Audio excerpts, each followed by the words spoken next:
Donc pour commencer, on va faire un rapide sommaire. Donc dans la partie 1, nous verrons les rotavirus. Dans la partie 2, nous verrons les vaccins disponibles et plus particulièrement ceux qui sont disponibles en France. Et pour finir, nous verrons les limites à la généralisation de la vaccination en France. Les rotavirus sont un virus qui sont responsables de gastro-entérite, en particulier chez les enfants.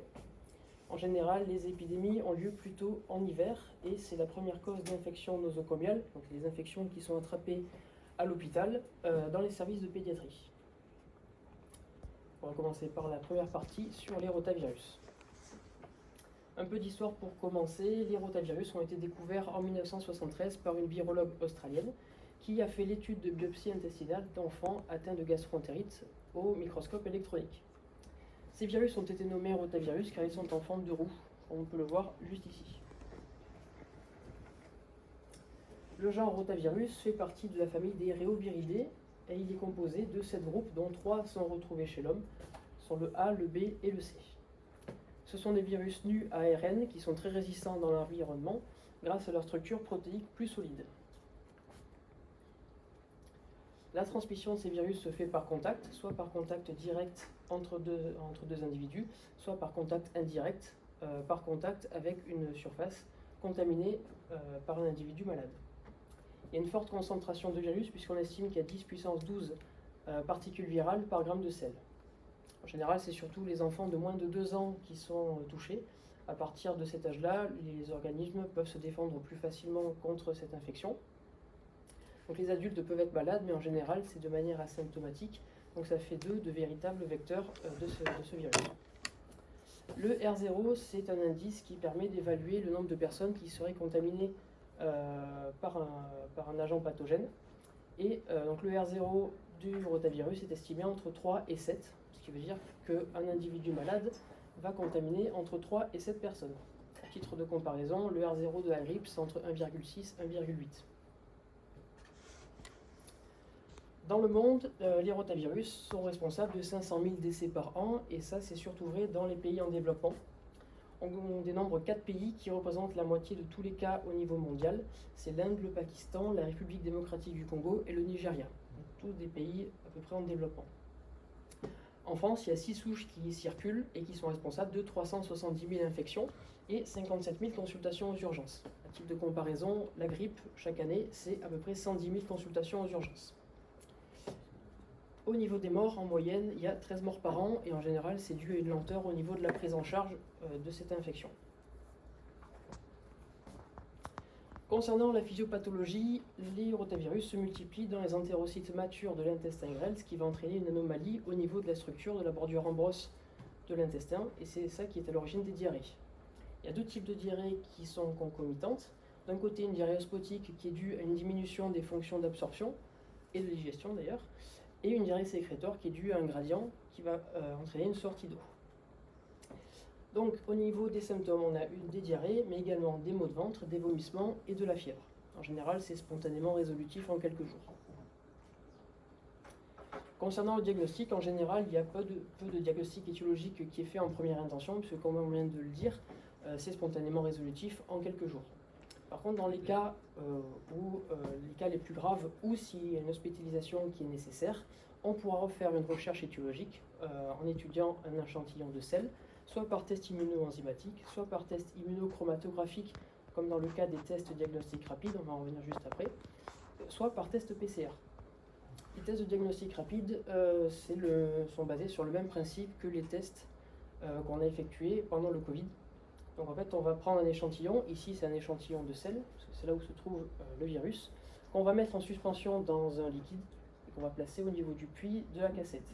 On va ainsi migrer le liquide le long de la petite bandelette, et on va pouvoir détecter la présence d'antigènes de ces virus. Donc là, ce sont des tests qui sont rapides et assez fiables, qui sont faits à l'hôpital. Concernant la prise en charge de cette infection, il n'y a pas vraiment de traitement spécifique. Généralement, on traite surtout les symptômes. Le risque le plus important de cette infection, c'est surtout la déshydratation, en particulier chez les tout petits. Donc il faut bien préciser aux parents quels sont les signes à surveiller pour évaluer si l'enfant est en déshydratation ou pas. Donc en général, c'est la pâleur de la peau ou une perte de poids d'environ 5% du poids total du nourrisson. Donc, pour contrer cette déshydratation, on va administrer des solutés de réhydratation qui sont un apport d'électrolytes qui vont permettre à l'eau d'entrer plus facilement au niveau des cellules. En cas de diarrhée, on pourra administrer du Turfan et en cas de fièvre, on pourra donner du paracétamol. Dans les cas graves, une hospitalisation peut être nécessaire et elle sera basée sur une hydratation par voie injectable. C'est important de faire un petit point aussi sur la prévention de ces infections. Donc, dans les règles les plus importantes, il y a forcément le lavage des mains, la désinfection des surfaces qui seraient contaminées par un individu malade, l'isolement à l'hôpital des nourrissons qui sont malades pour éviter que ça se transmette d'une chambre à une autre, et pour finir la vaccination qui va être l'objet de notre partie 2. C'est important de faire un petit point sur le principe de la vaccination. Donc, le vaccin va permettre de mimer une primo-infection, c'est-à-dire le premier contact avec le pathogène. Le but de ça, c'est de produire des anticorps qui seront spécifiques et que le corps pourra réutiliser lors d'une prochaine rencontre avec ce pathogène. Généralement, c'est lors d'une primo-infection que les symptômes sont les plus importants, puisque le corps n'a pas le temps de se défendre. Donc du coup, le fait de mimer cette primo-infection, ça va permettre d'éviter ce petit délai qui est juste ici, où le corps ne répond pas, et produire d'un seul coup une grande partie d'anticorps pour se défendre. Le vaccin rotavirus, antirotavirus, c'est un vaccin vivant atténué, c'est-à-dire qu'il est basé sur un virus qui est vivant et qu'on a modifié afin qu'il perde qu'il ne soit plus infectieux.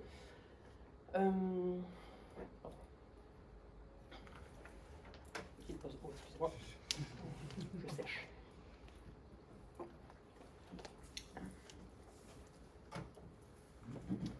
Donc, afin qu'il perde son pouvoir infectieux, mais qu'il puisse quand même entraîner une réaction immunitaire par l'organisme.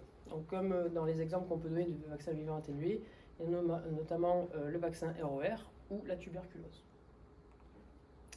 Concernant la voie d'administration de ces vaccins en général, donc dans les vaccins en général, c'est la voie injectable qui est la plus utilisée.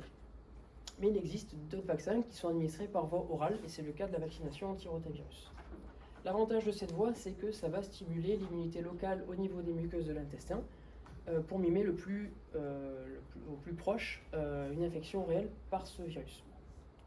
Le deuxième avantage, c'est que ça facilite l'administration puisqu'il n'y a pas d'acte d'injection à faire. Et ça aide beaucoup dans les campagnes de vaccination dans les pays en développement. Comme ça, il n'y a pas besoin de former le personnel à l'acte d'injection. Et pareil, au niveau des normes d'hygiène, c'est un petit peu moins strict que quand il y a une forme injectable. Concernant les vaccins disponibles sur le marché, le premier qui a été commercialisé s'appelle RotaShield. Il a été commercialisé aux États-Unis en 1998 et retiré du marché un an plus tard à cause des effets indésirables qu'il provoquait et plus particulièrement des invaginations intestinales. Donc ça, on en reparlera un petit peu plus tard. En France, on a le Rotarix et le Rotatec qui sont commercialisés et qui sont aussi disponibles dans certains pays d'Europe. À l'international, on retrouve le Rotavac et le Rotazil qui, eux, sont disponibles en Inde et dans les pays en développement. Ces vaccins-là, ils n'ont pas la même composition que les vaccins qu'on a ici, puisqu'ils sont basés sur les souches qui circulent dans ces pays-là. Ces deux-là, on n'en parlera pas plus dans la présentation. Donc les vaccins qu'on a chez nous. Le Rotarix est commercialisé par le laboratoire GSK. C'est un vaccin monovalent, donc constitué d'une seule souche qui s'appelle G1P8. Son schéma vaccinal est composé de 2 doses qui sont administrées à 1 mois d'intervalle chacune, à 2 et 3 mois. Et son schéma vaccinal coûte environ 116 € et il est pris en charge par la Sécurité sociale depuis 2022. Le Rotatec, quant à lui, est commercialisé par le laboratoire Merck. C'est un vaccin pentavalent, donc constitué de 5 souches qui sont G1, G2, G3, G4 et P1 à 8. Son schéma vaccinal est composé de 3 doses, administrées également à 1 mois d'intervalle, à 2, 3 et 4 mois, et son schéma vaccinal complet coûte environ 156 €. Il est également remboursé par la Sécurité sociale. Alors on peut se demander pourquoi choisir l'un des vaccins et pas l'autre. En fait, il n'y a pas de recommandation précise à ce sujet. C'est vraiment dépendant des prescripteurs et de la disponibilité sur le marché. Concernant les effets indésirables de ces vaccins, on retrouve en général des troubles digestifs et des diarrhées et de rares cas d'invagination intestinale. Alors, les invaginations intestinales, on en parle depuis le début de cette présentation, on l'a déjà cité. Qu'est-ce que c'est? C'est quand l'intestin, une partie de l'intestin rentre dans une autre, ce qui va créer une occlusion et in fine une ischémie au niveau des tissus de l'intestin, vasoconstriction des vaisseaux sanguins. L'incidence de cet effet indésirable dans le cas du Rotarix est estimée à environ 5,4 pour 100 000 vaccinés et pour le Rotatec, on est à 5,5 pour 100 000 vaccinés. À titre de comparaison, dans la population générale, l'incidence basale de ce symptôme est d'environ 20 cas pour 100 000 personnes. Et en général, c'est dû à une inflammation de l'intestin, à des polypes ou à des tumeurs. Dans le cas de la vaccination, cet effet indésirable apparaît en particulier la première semaine qui suit l'administration des doses. Alors, quelle que soit la dose, sachant que ça arrive plus fréquemment dans les premières doses que dans les doses finales. On va maintenant donc terminer cette présentation avec la partie 3 qui va traiter des limites à la généralisation de cette vaccination en France. Il y a des études qui ont été menées dans le monde sur l'efficacité des vaccins, mais la grosse problématique, c'est que ces études ont été menées dans des pays en développement, donc les données ne sont pas forcément transposables à la France, puisqu'il y a des disparités environnementales et économiques avec ces pays-là. En France, l'étude qui a été menée s'appelle Ivanhoe. Elle a été mise en place par le CHU de Brest entre 2007 et 2009, et c'est plus de 4700 nourrissons qui ont été inclus dans cette étude. Cette étude, elle conclut que les vaccins anti-rotavirus préviennent d'à peu près environ 98% des cas graves de gastroentérite et donc des hospitalisations. Concernant les effets indésirables, il y a 2 cas qui ont été déclarés sur l'échantillon des 2600 nourrissons qui ont eu un schéma vaccinal complet. Mais à titre de comparaison, dans l'échantillon des nourrissons non vaccinés, il y a eu 4 cas qui ont été déclarés. Donc finalement, il n'y a pas de lien qui a été démontré entre la vaccination et la survenue d'effets indésirables. Donc la conclusion générale de cette étude, c'est que les vaccins sont efficaces pour éviter les hospitalisations et provoquent peu d'effets indésirables. À l'international, c'est la revue Cochrane qui, en 2020, a publié une méta-analyse qui recueille plus d'une 60aine d'études. L'ensemble de ces études ont été menées dans le monde entier, en particulier dans les pays en développement, mais au moins ça permet d'avoir un avis assez global sur l'efficacité des vaccins, quel que soit l'endroit, la région du monde. L'ensemble de ces études conclut que les vaccins, en général, préviennent des cas graves, et en particulier dans les pays à faible mortalité. Donc, ça peut être soit dû au vaccin, soit aussi à l'efficacité de prise en charge des infections dans les pays un peu plus développés. Concernant l'apparition d'invagination, l'ensemble de ces études a conclu qu'il n'y avait pas de risque supplémentaire d'apparition d'invagination, quel que soit le vaccin. Concernant les recommandations, en France, elles ont pas mal changé ces dernières années, donc on va voir ça de manière chronologique. Tout commence en 2006, quand la première recommandation est publiée, et les vaccins ne sont pas recommandés. Il n'y a pas encore assez de recul sur l'efficacité de ces vaccins et sur les potentiels risques, sachant qu'on est quelques années après le retrait du marché du Rotashield à cause des effets indésirables. Donc, la vaccination n'est pas recommandée, et par contre, la recommandation qui est faite, c'est vraiment d'améliorer la prise en charge des nourrissons à l'hôpital, et une réévaluation de ça est prévue 2 ans plus tard. Finalement, c'est en 2010, donc 4 ans plus tard, que la nouvelle recommandation est publiée. La vaccination n'est toujours pas recommandée, parce qu'il n'y a toujours pas assez de recul. Il y a des études qui sont en cours à ce moment-là, mais on n'a pas encore assez de données exploitables. En plus de ça, il y a un scandale qui éclate, puisqu'il y a des traces de circovirus porcin qui sont découverts au niveau des vaccins. Alors l'hypothèse qui est avancée, c'est que cet ADN de circovirus porcin aurait contaminé une enzyme qui est utilisée dans une étape de production des vaccins, et qu'elle aurait contaminé les vaccins à ce moment-là. Les premières études qui sortent estiment qu'il n'y a pas de risque pour la santé, mais la vaccination n'est pas recommandée, ça participe justement à cet avis. L'avis insiste une nouvelle fois sur l'amélioration en priorité de la prise en charge des nourrissons à l'hôpital. En 2013, les recommandations changent. Les dernières études qui sont sorties estiment que la vaccination empêche les cas graves, donc elle est efficace et entraîne peu d'effets indésirables. Les études qui sont sorties à ce moment-là concernant les traces de circovirus concluent qu'il n'y a pas de risque pour la santé non plus. Donc il n'y a rien qui peut empêcher la recommandation par rapport aux données qu'on a à ce moment-là. Donc la vaccination est recommandée, et la recommandation insiste sur une nouvelle chose, c'est l'importance du rôle des professionnels de santé pour informer les parents sur l'efficacité des vaccins, et sur le risque de survenue d'effets indésirables avec les signes à surveiller pour prendre en charge au mieux le nourrisson si jamais il y a l'apparition d'effets indésirables. En 2015, les recommandations changent une nouvelle fois. Les instances de santé estiment que le service médical rendu est faible. Donc le service médical rendu, c'est un indice qui permet d'évaluer l'intérêt d'un médicament dans une prise en charge thérapeutique. Donc les instances estiment que le service médical rendu est faible, non pas parce que le vaccin ne fonctionne pas, mais parce qu'il y a des cas d'invagination qui ont été déclarés. Donc ils préfèrent ne pas recommander le vaccin. En plus de ça, depuis 2012, il y a 2 décès qui ont été déclarés et qui ont été reliés à la vaccination. On apprendra plus tard que c'était surtout dû à une lenteur au niveau de la prise en charge des nourrissons qui était dans ce cas-là. L'avis insiste une nouvelle fois sur l'importance du rôle des professionnels de santé pour informer les parents par rapport aux effets indésirables. Pour finir, donc, les recommandations actuelles ont été modifiées en 2022 et la vaccination est actuellement recommandée de manière généralisée. Les études qui ont été menées à travers le monde démontrent que les vaccins sont efficaces pour éviter les formes graves et donc les hospitalisations et provoquent peu d'effets indésirables. La recommandation insiste une nouvelle fois sur l'importance du rôle des professionnels de santé et préconise une surveillance des souches circulatoires afin d'adapter les vaccins aux souches qui seraient circulantes à ce moment-là. On va voir maintenant l'avis de 3 groupes qui ont été questionnés lors de la mise à jour des recommandations en 2022. Donc, il s'agit du Collège de la médecine générale, du Conseil national professionnel de pédiatrie et de l'Union des familles laïques. Donc, le Collège de la médecine générale, qui représente du coup les médecins généralistes, sont défavorables à la généralisation de la vaccination. Selon eux, il n'y a pas encore assez de données exploitables, on n'a pas assez de recul sur cette vaccination, donc pour eux, il n'y a pas besoin, il n'y a pas lieu de la généraliser. Par contre, pour eux, ils sont plus favorables à vacciner les nourrissons qui sont les plus fragiles et ceux qui vivent dans des zones où la prise en charge des gastro-entérites de manière rapide et efficace n'est pas possible.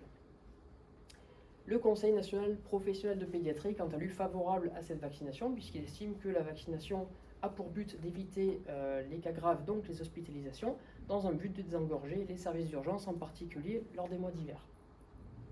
En plus de ça, il insiste sur le fait que la survenue d'effets indésirables n'est pas si élevée que ce qui était prévu et que le fait de prévenir les parents sur les signes à surveiller peut accélérer la prise en charge des nourrissons et donc finalement, il n'y a pas forcément de risque important. Pour finir, l'Union des familles laïques représente les patients et c'est un groupe qui est quant à lui défavorable à la vaccination anti-rotavirus. Selon ce groupe-là, le vaccin a pour but d'éviter d'être malade et ne doit pas provoquer d'effets indésirables. Ce qu'on l'a vu juste avant, le but de ce vaccin, c'est surtout d'éviter les formes graves, donc les hospitalisations, et comme tous les produits de santé, peut entraîner des effets indésirables. Donc eux, voilà, ils sont défavorables à cette vaccination. En plus de ça, ils estiment que le coût de la vaccination généralisée coûterait trop cher à la collectivité par rapport au prix des hospitalisations. Et en plus de ça, ils estiment que le calendrier vaccinal pour les tout-petits est déjà bien rempli, donc il n'y aurait pas d'intérêt à rajouter une vaccination en plus. Donc là, cette diapo, on voit bien que sur les 3 groupes, il n'y a pas vraiment d'avis uniforme sur cette question, et que chacun a son point de vue différent. Le pharmacien d'officine occupe une place centrale.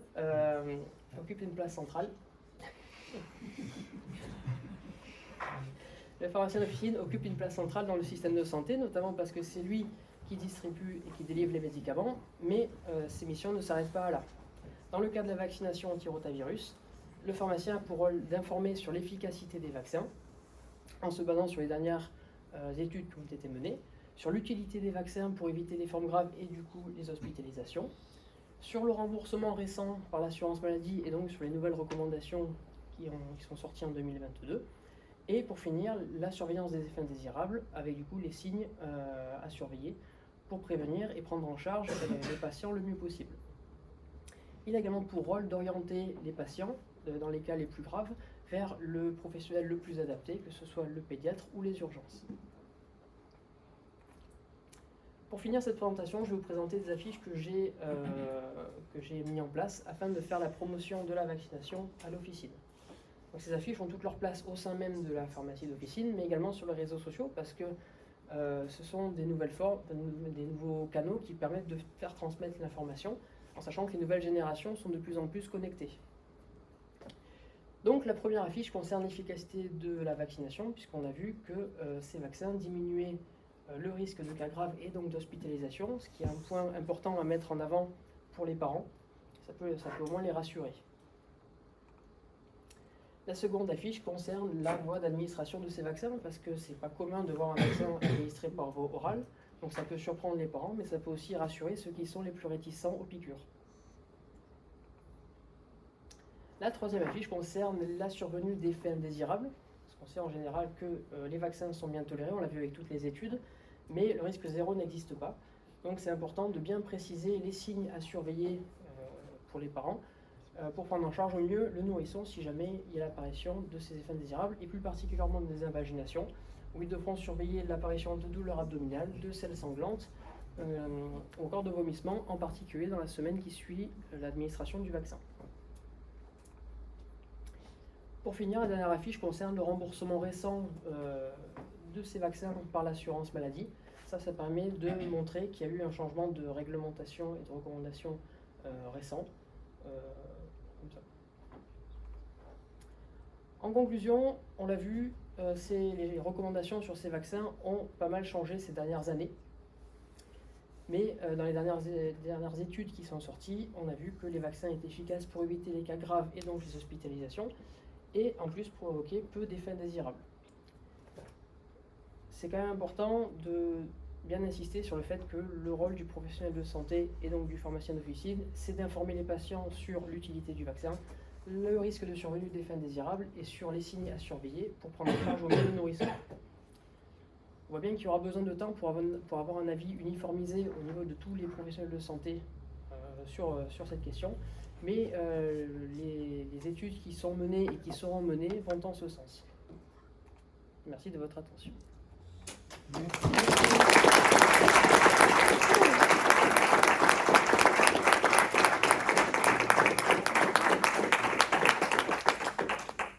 Ils applaudissent avant parce qu'on n'a pas rentré. Merci beaucoup Adrien pour cet exposé extrêmement clair. Prenez le temps de vous hydrater puisque il n'y a pas que le rotavirus qui déshydrate, le stress aussi, ça peut le voir. Avant de donner la parole aux différents membres du jury, je vais les présenter. Et c'est un jury qui me remplit de joie, je dois dire, surtout après la journée que je viens de passer. À ma droite, complètement à l'extrémité de la table, se trouve Dr André Gouraud, que je ne présente plus.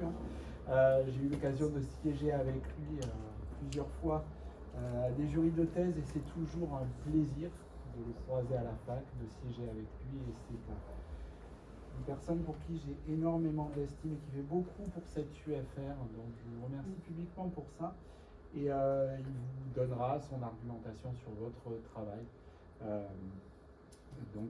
par rapport à la vaccination sur les rotavirus.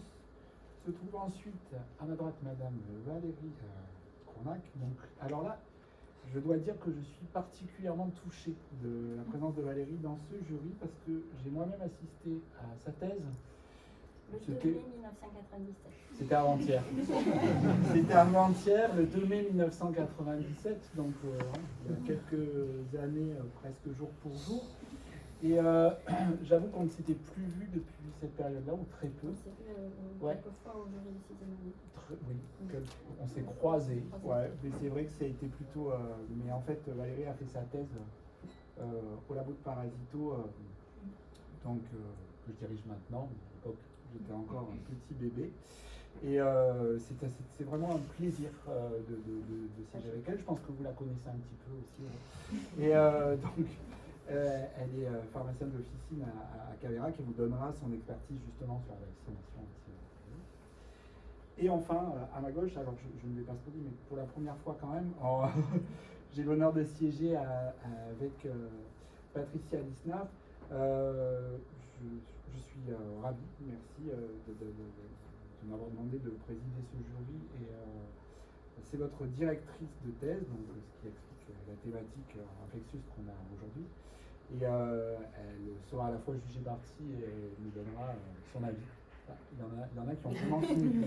Il nous donnera son avis sur votre travail. Et puis, bon, bien sûr, en tant que président, j'ai le rôle de conclure un petit peu cet exposé, mais j'essaierai de ne pas être trop long parce que cette journée est sans fin. Donc je vais commencer à donner, je vais donner la parole à Monsieur André Gou.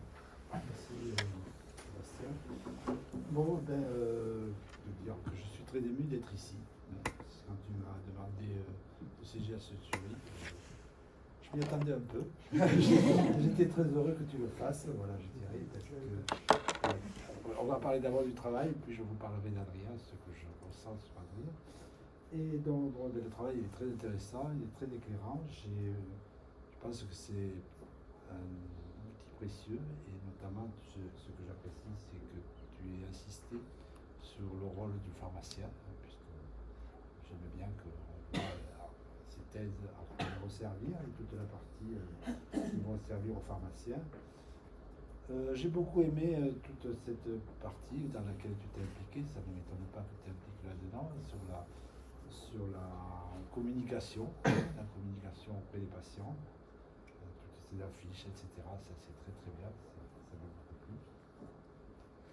Ton exposé oral il était parfait, je pense que même les personnes qui ne sont pas du métier ou qui exercent une profession tout à fait différente, ils l'ont compris. Donc c'était très clair, c'était très bien.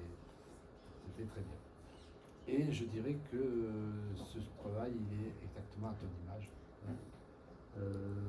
J'ai connu Adrien au sein de la pharmacie expérimentale.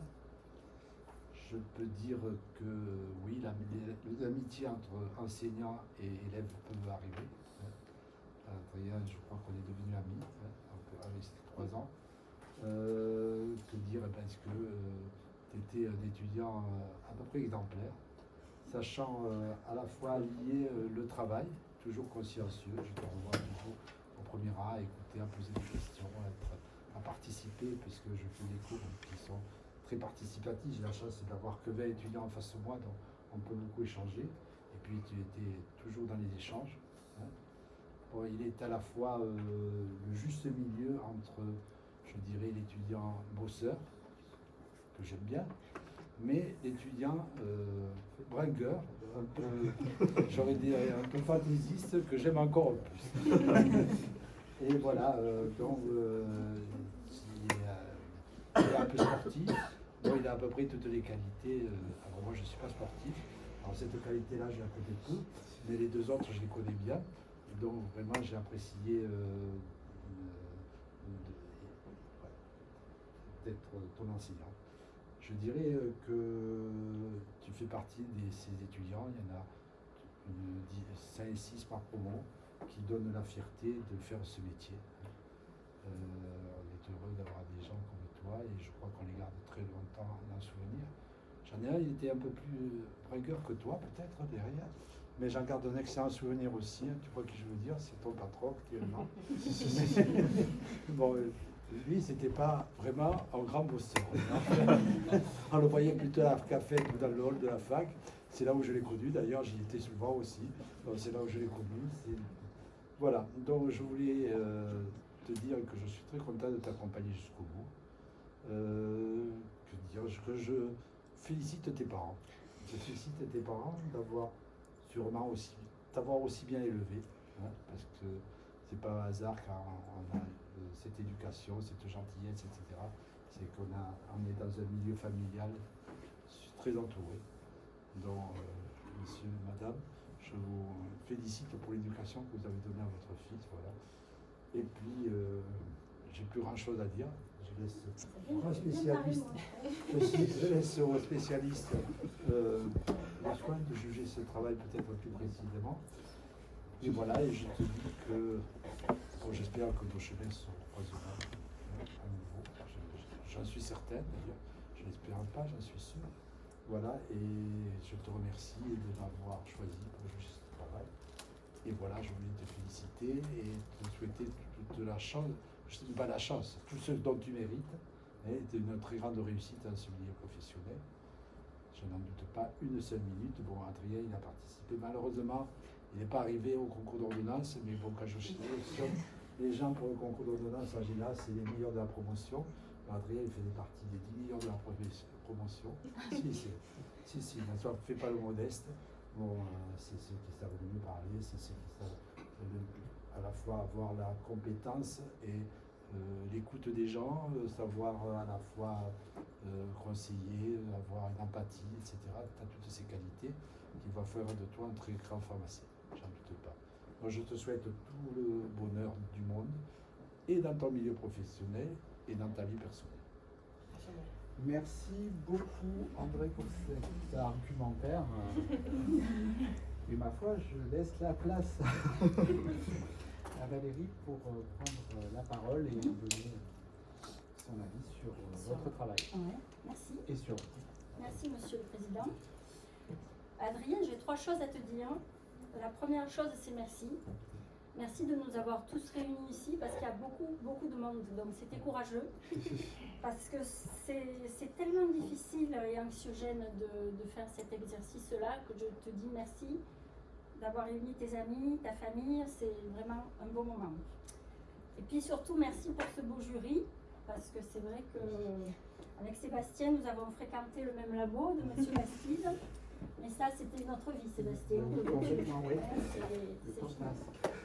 Donc pour tout cela, merci. Il a juste fallu, Adrien, que je combatte mon émotion quand même. Hein. Mais bon, pour l'instant, j'y arrive. Alors, on va voir. La deuxième chose, Adrien, c'est bravo. Bravo pour ta thèse, évidemment. Hein. J'engage tous les pharmaciens à la lire, à la relire, parce qu'on ne délivrera plus jamais la vaccination anti-rotavirus de la même façon, grâce à toi. Et j'ai eu beaucoup de plaisir à travailler cette thèse, donc bravo pour cela. Bravo ensuite pour ton parcours, parce qu'on est tous là, ça semble facile, voilà, la thèse elle est là, mais si on revient un peu en arrière, il y en a des choses. Hein. Donc il y a eu le PACES, tout le monde est déjà mal partout et on entend ce mot-là. Il y a eu le second, parce que quelquefois le premier ne passe pas. Le second, je le dédie à tous les parents qui sont dans la salle là, qui l'ont vécu, ils savent de quoi je parle. Et finalement, après, il y a eu la deuxième année, la troisième année. La troisième année, pour toi, elle était particulière parce que c'était l'année Covid. Donc, ça a été un peu, pour les professeurs aussi. Les cours en ligne, les examens en ligne, etc. Mais tu l'as validé, sans souci. La quatrième année, qui est difficile aussi, tu l'as validé aussi. C'est à ce moment-là que je t'ai accueilli dans la pharmacie avec mon équipe. Ça s'est très bien passé. Et puis le CSP. Alors lui, n'en parlons pas, hein, le redouté, redoutable, mais tu l'as passé sans problème. La 5e année avec l'hôpital, la 6e année avec la pharmacie, le sujet de thèse, la rédaction de la thèse et on est là. Donc il y en a eu des choses, hein, voilà. Et bien tu as tout passé, tu as tout fait, donc bravo. Bravo. Et la troisième chose que je vais te dire, Adrien, c'est allez go. Voilà, maintenant c'est parti. Tu n'es plus non stagiaire, je ne suis plus ta maître de stage, tu es mon confrère. Et certainement tout à l'heure, je t'appellerai docteur. Donc, tu seras, voilà, tu vas mettre au placard ta carte étudiant, tu vas prendre à la place la carte du conseil de l'ordre. Et puis surtout, moi, ce que j'attends de toi, c'est que tu me challenges, que tu me dises, allez Valérie, il faut faire comme ça maintenant, ça c'est des trucs de vieux, il faut arrêter. Et je sais déjà que je vais adorer ça. Voilà, donc à très vite. Merci beaucoup Valérie pour pardon, non, pour ces mots qui sont quand même très personnels et voilà, qui sont plutôt émouvants. Je passe maintenant la parole à votre directrice de thèse, donc Madame le docteur Patricia Lisnard. Merci Monsieur le Président. Et donc je vais moi aussi dire que c'est un plaisir d'être ici aujourd'hui. Et effectivement, c'est la première fois qu'on siège tous les deux, donc on est voisins de palier. Oui. On travaille sur des thématiques qui sont quand même voilà, les agents infectieux, oui. Et c'est la première fois. Oui. Donc merci. Oui. On verra si on renouvelle. À discuter. Alors, donc, Monsieur Vedel, donc j'ai regardé quand est-ce que vous étiez venu me voir pour la première fois, pour votre, enfin, me voir, donc, parce qu'avec le Covid maintenant on travaille beaucoup plus en visio et par mail, donc c'était en septembre 2022, donc finalement ça fait pas tant de temps que ça. Et alors votre travail, voilà, vous avez pris contact et puis vous êtes perdu, puis hop, vous êtes revenu. En tout cas, quand vous reveniez vers moi avec une partie de votre thèse, c'était toujours hyper clair. Vous avez une façon d'écrire qui est très claire, très précise. Des fois un peu trop, je vous l'ai dit au début, hein. Alors, je vous avais dit, je veux pas un pavé sur le rotavirus, on va aller aux choses essentielles, mais des fois un peu trop. Donc il a fallu habiller un petit peu. Mais voilà, quelquefois je vous ai demandé de développer un peu plus, mais voilà, vous avez vraiment des très belles qualités rédactionnelles. Et puis également aujourd'hui à l'oral, voilà, là aussi on va à l'essentiel, tout est dit, très clair. Donc bravo pour tout ça. Ensuite, pour le sujet, ce que j'apprécie quand je dirige un travail, c'est que vous arriviez quand même avec une proposition de sujet. Parce que des fois, c'est j'aimerais travailler sur un sujet de bactériaux. Oui. Alors, il va falloir travailler un peu. Donc là, vous arrivez avec une idée qui était très intéressante. Et je voulais savoir pourquoi ce sujet. Alors, vous m'avez peut-être dit en 2022, j'ai oublié. Pourquoi ce sujet? Alors déjà, j'ai mis, comme tout le monde, on a mis un peu de temps à trouver un sujet, au moins une thématique pour ça. Et à un moment donné, je voulais partir sur la vaccination. Parce que je regardais ce qui était déjà fait, d'autres thèses sur la bibliothèque générale. Et il y a déjà pas mal de choses qui étaient faites. Et à ce moment-là, je tombe sur un article qui dit que la vaccination anti-rotavirus devient remboursée en France. Du coup, je me suis dit pourquoi pas partir là-dessus. J'ai commencé à faire mes recherches pour regarder un petit peu pourquoi est-ce que justement ces recommandations ont changé. Et du coup, je me suis dit que potentiellement ça pouvait faire un sujet assez complet sur cette thématique-là, bien précise. J'arrive au bon moment, on va dire. Et ce que j'apprécie dans votre travail, c'est que, alors vous l'avez fait un peu moins en grade, et on va y revenir, mais voilà, vous avez bien posé les bases scientifiques, et ensuite vous avez donné votre avis. Enfin, vous avez vraiment argumenté, voilà, réticence, intérêt, et sur les différents aspects, aussi bien physiopathologie, intérêt de santé publique, économique, etc. Et je trouvais que c'était bien d'avoir votre avis personnel et votre avis de futur professionnel de santé. Et comme ça a été souligné, c'est vrai que le métier de pharmacien, voilà, il apparaît bien, on voit bien l'intérêt du métier de pharmacien dans cette problématique des maladies infectieuses. D'ailleurs, la lettre de l'ordre du pharsmacien qu'on a reçue cette semaine, il y a une partie sur la vaccination. La vaccination, c'est vraiment un thème vraiment qui intéresse. D'ailleurs, il faut voir l'assistance qu'il y a aujourd'hui pour écouter ce travail. À moins que ce soit une question de popularité, mais laissez-moi croire que c'est la vaccination qui intéresse. Voilà, donc avec la coqueluche qui revient sur le devant de la scène, avec voilà, toutes ces pathologies pour lesquelles il existe un vaccin. Donc c'est vraiment un sujet toujours d'actualité. Alors, j'ai encore... Mais bien sûr.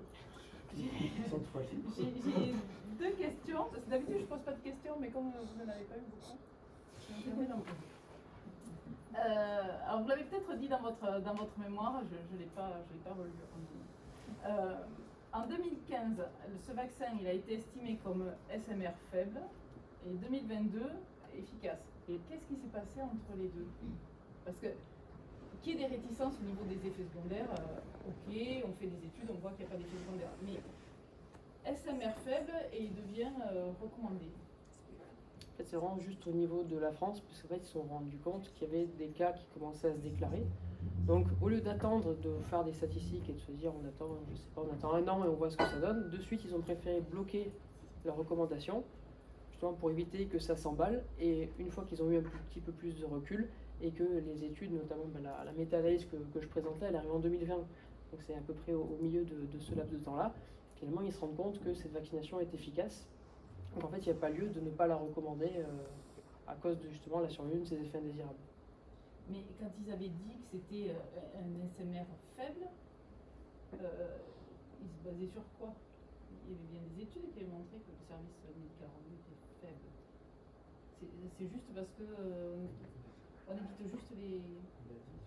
De ce qui est inscrit vraiment dans la recommandation, c'est qu'il y a eu une survenue Juste, d'effets juste indésirables. l'épidémie. Ouais, des cas qui ont été déclarés. Alors peut-être que les cas de d'habitude sont pas forcément, ont peut-être été moins déclarés peut-être à un moment donné, et qu'à ce moment-là il y en a eu plus d'un coup, donc ils ont peut-être pris peur, ils se sont dit on va arrêter, on va bloquer, comme ça on évite les problèmes.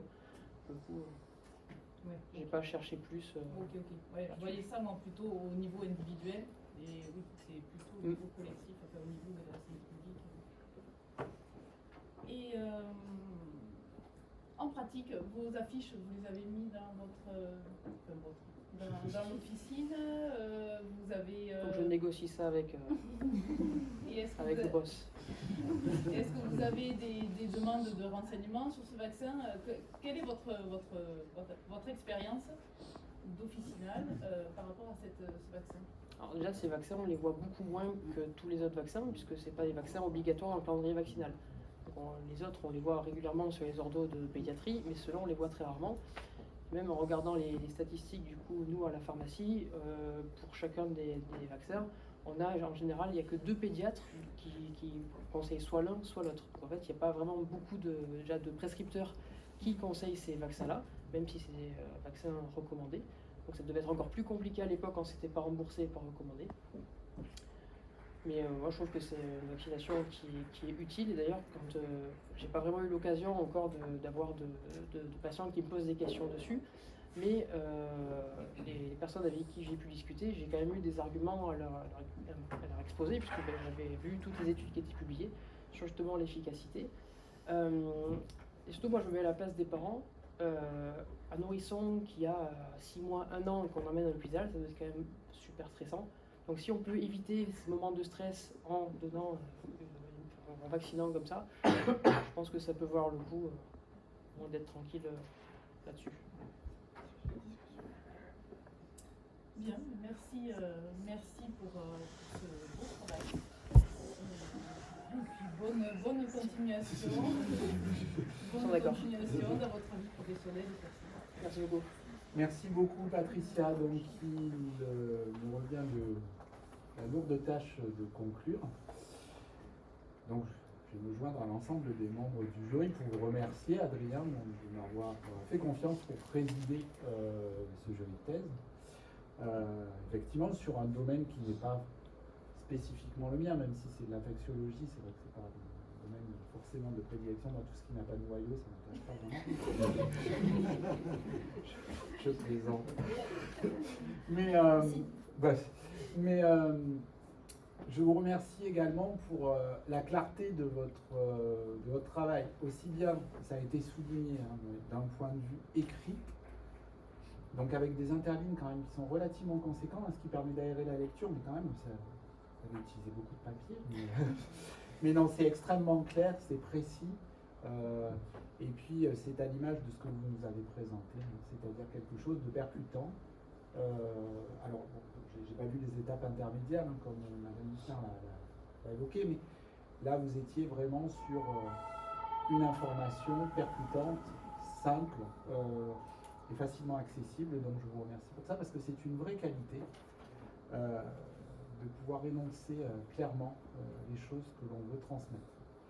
Donc je vous remercie pour ça. Concernant votre sujet, je reviens sur ce que j'ai dit parce qu'en fait j'ai trouvé ça passionnant en réalité. Pour plusieurs raisons. D'abord parce que vous avez démontré à travers, en quelques minutes là à l'oral, et sur quelques pages, dizaines, presque centaines de pages, que la vaccination générait pas mal de crispations dans la société encore de nos jours, même sur des vaccins qui sont des vaccins non invasifs, puisque c'est le cas de celui-ci qui se prend par voie orale.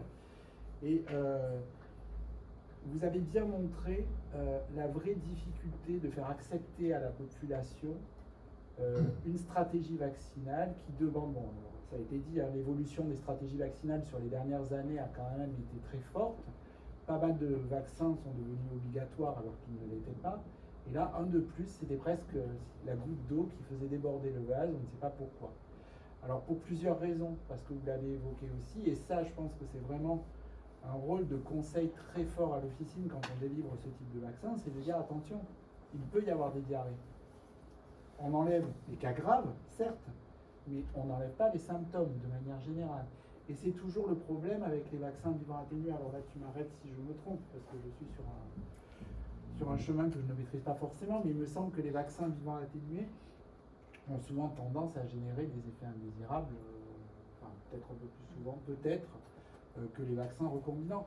Donc là, on a une problématique qui est double, hein, c'est-à-dire la crispation autour de la vaccination et pouvoir dire à des personnes, bon ben voilà, vous allez vacciner votre enfant, mais il aura quand même des diarrhées. Par contre, il n'aura pas de forme grave. Sauf que dans les affiches que vous avez proposées, là, que vous voulez afficher à l'officine, moi, il y en a une que je trouve pas forcément percutante, en tout cas. Voilà, celle-ci, moi, en tant que parent, je lis, la première chose que je vais lire, c'est ce qu'il y a sous l'astérisque, et je donne jamais le vaccin à mon gamin. Donc peut-être, les autres, oui, c'est remboursé, ça fonctionne bien, c'est super, on le prend Péros, nickel. Mais par contre, celle-là, je trouve qu'elle fait un peu peur. Je ne sais pas ce que vous en pensez, c'est quelque chose à discuter, mais ça fait partie aussi des conseils qui peuvent être appliqués au comptoir et dire non, mais en fait, voilà, ce sont des cas extrêmement rares. Donc, ce que vous avez aussi souligné, et c'est vrai, c'est que cette problématique du rotavirus, c'est une problématique essentielle dans les pays du Sud. Donc ça, c'est vrai que c'est quelque chose qu'il faut démocratiser et distribuer de manière massive dans les pays du Sud, parce que là, par contre, on en meurt. Donc c'est quelque chose de complètement différent. Ici, on en meurt aussi, mais beaucoup moins, et vous nous l'avez très bien démontré. J'ai adoré votre frise chronologique là, qui montre le trajet extrêmement sinueux des modifications des recommandations vaccinales. Et effectivement, comme Patricia, je m'interroge sur le fait qu'un vaccin soit recommandé en 2013, puis non recommandé en 2015, puis recommandé de façon généralisée en 2022. C'est vrai que c'est quand même pour l'opinion publique, c'est très compliqué à intégrer, parce que voilà, qu'est-ce qu'il faut croire, comment le croire, et puis, comme vous l'avez dit, les réseaux sociaux sont une caisse de résonance d'information, mais aussi de désinformation extrêmement forte, et certaines personnes ne se gêneront pas de s'appuyer sur des recommandations ou des non-recommandations, tel que ça a été fait. Donc c'est pour ça que c'est quand même assez surprenant, sur un seul et même vaccin, de voir ce trajet qui est loin d'être un long fleuve tranquille. Merci aussi pour nous avoir donné vos études, là, aussi très bien expliquées dans le manuscrit et de manière assez claire sur votre présentation orale, donc la fameuse étude Manoué et la méta-analyse Cochrane ou Cochrane, je ne sais pas comment on dit. Et il y a un point qui est essentiel dans ce que vous avez dit après, parce que là, donc, vous avez, ça montre effectivement que ce vaccin, il a une efficacité et qu'il a toute sa place dans la stratégie vaccinale chez les nourrissons. Et dans les études que vous nous avez montrées après, il y a un point aussi qui est essentiel, c'est désengorger les services d'urgence. Parce que ça, c'est un point, donc le Conseil national professionnel de pédiatrie est favorable parce que les services d'urgence sont saturés. L'hiver, pas forcément par les épidémies de gastro-entérite chez les nourrissons, il y a aussi la bronchiolite, hein, j'en passe, c'est-à-dire la grippe, la rougeole et autres, bon bref. En tout cas, ce qui est sûr, c'est qu'on a montré, et notamment pour le rotavirus, parce que s'il y a une chose que nous a appris la pandémie de Covid, c'est que les gestes barrières permettaient quand même de diminuer le nombre d'infections hivernales de manière complètement drastique.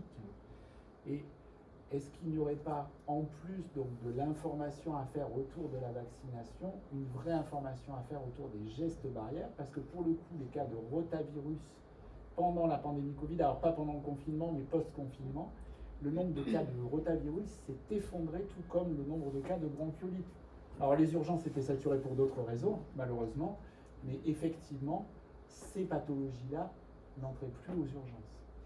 Donc ça, c'est peut-être quelque chose qui mérite une réflexion. Voilà. J'en ai terminé avec mon argumentaire. Je ne vais pas vous poser de questions, parce que je ne suis pas du tout sur les virus, c'est pas du tout mon domaine. Mais je vous remercie encore une fois et avant d'aller délibérer, je vous souhaite, à titre personnel, tous mes vœux de bonheur dans votre vie professionnelle qui a bien commencé, ainsi que dans votre vie personnelle qui a bien commencé. Et comme l'a si bien dit Valérie, ce qui se passe maintenant, c'est que vous avez tourné une page, mais ça ne veut pas dire que le bouquin est fini. Vous avez fini un chapitre, vous allez en écrire un autre, et je vous souhaite tout le bonheur pour ce nouveau chapitre. Merci Voilà. beaucoup. Je vous remercie. Je vous demande de vous lever la réciproque, on a délibéré. Ne la pas encore. C'est quand même compliqué. On délibère dehors, on ne va pas tous les faire sortir. On vous laisse là.